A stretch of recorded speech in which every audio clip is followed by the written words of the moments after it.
ഭൂഗോളം ഇനി കാൽപന്ത് കളിയിലേക്ക് ചുരുങ്ങാൻ മണിക്കൂറുകൾ മാത്രം.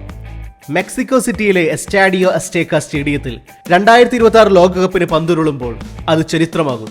അമേരിക്കയും മെക്സിക്കോയും കാനഡയും കൈകോർക്കുന്ന ഈ കായിക മാമാങ്കം ചരിത്രത്തിലെ ഏറ്റവും വലുതാണ്. ഇതുവരെ 32 ടീമുകളായിരുന്നുവെങ്കിൽ ഇത്തവണ മാറ്റിവെക്കാൻ റെക്കോർഡ് എണ്ണമായ 48 രാജ്യങ്ങൾ.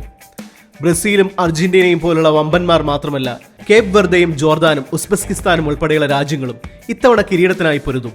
എന്നാൽ കോടിക്കണക്കിന് മനുഷ്യർ നെഞ്ചിലേറ്റുന്ന ഈ ഫിഫ ലോകകപ്പിന് പിന്നിൽ ഉറച്ച ഒരു കത്തോലിക്ക വിശ്വാസിയുടെയും ഒരു ചാക്രിക ലേഖനത്തിന്റെയും ചരിത്രമുണ്ടെന്ന് എത്ര പേർക്കറിയാം? അതാണ് ഫ്രഞ്ചുകാരനായ ജൂൾസ് റിമെറ്റ്.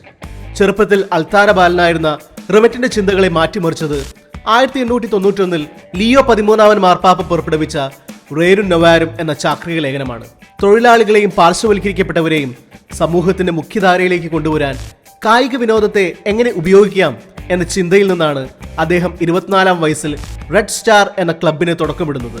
മനസ്സിൽ വിദ്വേഷമില്ലാതെ ജനങ്ങൾ ഒത്തുചേരുന്ന ഇടമാകണം കളിക്കളം. ഇതായിരുന്നു അദ്ദേഹത്തിന്റെ നയം. അന്ന് ഫ്രാൻസിൽ ഫുട്ബോൾ താഴ്ന്ന നിലവാരത്തിലുള്ള കളിയായിട്ടാണ് പലരും കണ്ടിരുന്നത്. പക്ഷേ റിമെറ്റ് പിന്മാറിയില്ല.